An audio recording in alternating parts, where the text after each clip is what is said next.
Voilà, soyez les bienvenus dans notre 14e séance sur la loi et les prophètes. C'est votre pasteur enseignant, Salomon Kaning Alusel.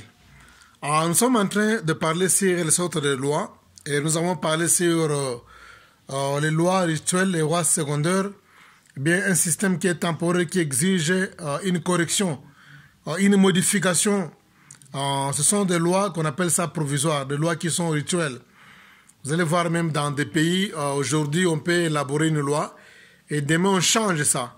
Vous voyez, il y a aussi, voire même il y a aussi des livres religieux comme ça qu'on a écrits pendant plusieurs années et on fait que changer des dates, on fait que mise en jour. Donc on fait des modifications puisque ça ne correspond plus avec la réalité de la vie courante. Vous voyez, donc plus que les choses se renouvellent dans la technologie, il y a certains livres religieux qu'on avait écrits pendant plusieurs années. Donc, ça ne donne plus le sens. Il faut correspondre ça avec l'expérience courante de la vie, avec la technologie actuelle. Mais la Bible, gloire au Seigneur, reste le seul livre qui n'a pas été modifié, qui opère toutes les générations, même avant l'Antiquité, dans l'Antiquité, dans l'époque contemporaine jusqu'à maintenant. La Bible ne change pas. Donc la Bible, vraiment, c'est un livre qui est vraiment spirituel, plus que spirituel, puisque dans chaque période, dans chaque génération, elle ne change pas. Donc elle ne subit aucune modification. Donc on va parler sur aussi des lois qui sont les lois originales, les lois de la création. Donc voilà, on va en venir, mais laissons-nous un peu le temps de terminer avec les lois qui sont des rituels. Alors, on peut donner un exemple sur les lois qui sont rituelles. Par exemple, le mystère de la création du tabernacle pour la résidence temporaire de Dieu parce que sa résidence était détruite dans le jardin d'Éden. Le tabernacle que le Seigneur avait montré l'image à Moïse pour construire, la Bible dit que c'était quelque chose, c'était aussi une loi, mais c'était une loi qui était temporaire. Parce que la résidence de Dieu dans le jardin d'Éden a été détruite par la désobéissance de l'homme. Par le péché que l'homme avait commis, on appelle en hébreu Hacham. Hacham signifie la culpabilité de la rébellion contre la volonté de Dieu. Donc quand l'homme avait péché dans le jardin d'Éden, alors il avait désobéi et il avait détruit le tabernacle de Dieu. Puisque Dieu habitait dans le jardin. Alors voilà, c'est pourquoi Dieu dit que mon esprit ne restera plus toujours sur l'homme. Alors Dieu a donné à Moïse l'image de bâtir un autre tabernacle. Voyez, alors ça montre, c'était une résidence qui était temporaire, une loi qui était temporaire. Quelque chose qu'on pouvait modifier, puisque le tabernacle que Moïse avait bâti, ça n'existe plus aujourd'hui. Voyez, donc c'était seulement, on peut appeler ça, on peut identifier ça comme étant une loi qui était rituel, puisque le tabernacle c'était une loi, puisqu'il y avait des exigences où on avait besoin du tabernacle pour avoir la réussite dans certains domaines, ou bien dans des guerres. C'était une loi qui était aussi temporaire, qui devait être aussi remplacée. Alors aujourd'hui, le tabernacle là n'existe plus, puisqu'il a été remplacé. C'était une résidence de Dieu qui était provisoire et a été remplacée. Alors, c'est ce qu'on appelle la loi rituelle, la loi qui est aussi temporaire. On peut lire dans Hébreux chapitre 10, le verset 1er, la Bible dit ceci. En effet, la loi qui possède une ombre de choses à venir et non l'exacte représentation des choses ne peut jamais par les mêmes sacrifices qu'on offre perpétuellement chaque année et les assistant à la perfection. Donc ici, on parle sur la loi rituelle, la loi qui est temporaire, encore la loi qui est secondaire. On dit, la loi qui possède une ombre de choses à venir. La loi, c'est une chose, c'est une ombre, une image de choses à venir. Donc, s'il montre que ce n'est pas exactement ça. Donc, c'est quelque chose qu'on peut remplacer. C'est quelque chose qui représente une image, qui représente une ombre.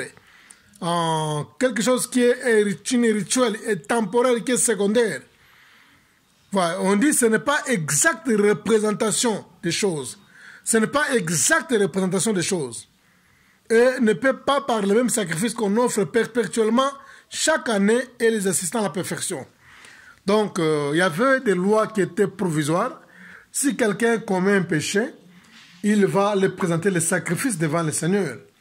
Tu vois, c'était une loi. Et tout le monde devait obéir à la loi. Vous péchez, vous présentez le sacrifice à l'Éternel Dieu. Une bétail, bien une bétail, bien une bête, vous présentez des sacrifices. Et voyez pour la purification, bien l'expiation de vos péchés. Voyez, on appelle ça une loi qui était temporaire. On dit que cette loi-là était la représentation des choses à venir. Et c'est quelque chose qu'on faisait perpétuellement, à tout moment. Alors, du fait que cette loi-là ne pouvait pas nous assister à la perfection. Voilà, Christ, quand le Seigneur est venu, c'est lui qui a amené la loi de la perfection. Les choses qui étaient, la loi qui était comme provisoire a été remplacée par la perfection, c'est-à-dire quoi? Le sang de Jésus-Christ, sa mort et le sang qui a coulé sur son corps. Maintenant, nous voulons parler sur une autre loi, la deuxième loi. Nous voulons parler sur les lois, les principes de la loi de la création. La loi de la création, encore les principes de la loi de la création, ça c'est la deuxième catégorie de lois. La première loi, comme on l'a désignée, c'était la loi rituelle, la loi secondaire, la loi temporaire, qu'on peut corriger, qu'on peut modifier, qu'on peut rectifier, qu'on peut faire l'amendement, mais la deuxième loi, ce sont les principes de la loi de la création. Ce sont des lois qu'on appelle aussi les lois originales. Les principes naturels inhérents, les standards inhérents de la création nécessaire exigeaient une perfection effective. Ce sont des lois qui ne changent pas. Ce sont des lois qui sont inhérentes, des lois qui sont standards, les lois de la création. Des lois qui exigent une fonction effective. Oui. Alors, je vais donner un exemple sur les 10 commandements. Les 10 commandements ne sont pas des lois rituelles. Les 10 commandements ne sont pas des lois temporaires, mais les 10 commandements sont des lois divines. Comme je disais au départ, les lois originales, les lois des principes naturels inhérents, les standards inhérents, les 10 commandements de Dieu. Parce que ce sont des lois qui sont permanentes, même chaque gouvernement copie jusqu'à aujourd'hui. Les 10 commandements que Dieu avait donnés à Moïse n'ont jamais été remplacés. On n'a jamais amendé ça, on n'a jamais corrigé ça, on n'a jamais rectifié ça. On n'a jamais fait la révision des 10 commandements. C'est pourquoi on appelle ça, ce sont des catégories de lois qui sont standards. Les lois originales, les lois de la création, ça ne change pas. La plupart des gouvernements dans le monde, ils copient ces commandements ici pour maintenir de l'ordre dans leur pays. Ils copient. On a copié les lois de Moïse, les lois ou encore les lois que Dieu avait données à Moïse. On a copié ça. Parlons un peu sur le sabbat. Le sabbat aussi, c'est une loi. Quand le Seigneur avait dit, vous allez travailler pendant 6e jour, et le 7e jour, tu vas te reposer. Le sabbat, c'est une loi. C'est pourquoi nous avons un jour du repos au travail, pour nous reposer parfois le dimanche, pour que nous allons adorer, c'est la loi divine. Le sabbat était une loi divine. Voyez, mais les apôtres, dans l'église primitive, ils ont souhaité changer le sabbat par le dimanche. Le sabbat qui était un certain samedi. Les apôtres, quand le Seigneur était revenu à la vie, eh bien, était ressuscité le troisième jour, qui était le dimanche, ils ont préféré maintenir le dimanche. C'était une grande journée de la résurrection. Ils ont préféré maintenir le dimanche comme étant le jour de l'adoration. Et ils ont un peu mis à côté le samedi. Mais vous allez voir que pendant le temps que le Seigneur était dans la chair, en travaillant, pendant les 3 ans, et il y a plusieurs personnes qui contestaient du fait qu'il guérissait les malades les jours de sabbat. Alors, quand la loi devient un sujet d'adoration, là, ça devient le lien, comme le jour de sabbat. Voyez, c'est-à-dire quoi? le Seigneur, maintenant, il a donné la loi que le jour de sabbat, vous allez vous reposer. Maintenant, quand il a commencé maintenant à faire son ministère dans la chair, avant sa mort, vous allez vous rendre compte que plusieurs personnes le combattaient et il y en a ceux qui résistaient, qui lui faisaient des résistances parce qu'il guérissait les malades même jusqu'au jour de sabbat. Et dans ce cas ici, quand les gens observaient le sabbat avec l'intention de l'adorer, là ça devient le lien. Ce n'est plus le sabbat, ça devient le lien. Comme on disait au Seigneur que c'est le jour de sabbat, tu ne peux pas guérir quelqu'un et il n'avait pas dit je suis le maître du sabbat, j'ai fait le sabbat pour les hommes et pas les hommes pour le sabbat. Voyez.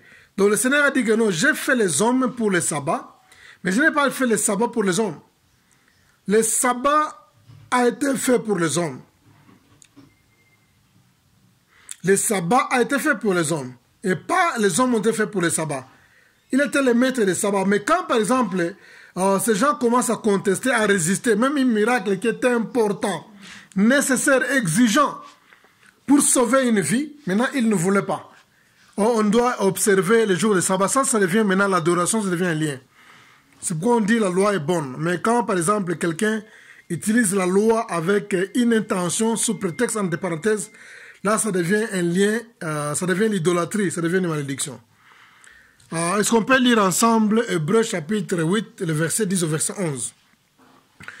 Mais voici l'alliance que je ferai avec la maison d'Israël. Après ce jour-là, dit le Seigneur, je mettrai mes lois dans leur esprit et je les écrirai dans leur cœur. Et je serai leur Dieu et ils seront mon peuple. Aucun n'enseignera plus son concitoyen, ni aucun son frère, en disant, connais-tu le Seigneur? Car tous me connaîtront, et depuis le plus petit jusqu'au plus grand d'entre eux. Voilà un peu ce verset qui est tenté de nous décrire la manière où Dieu a fait la modification sur la loi. Ici, on est en train de parler de deux lois. La loi qui est temporaire, secondaire, qu'on peut corriger, la loi qui est standard, la loi qui est divine, la loi naturelle. La Bible dit il y avait une période Dieu avait pris les lois et les lois étaient sur les tables de pierre.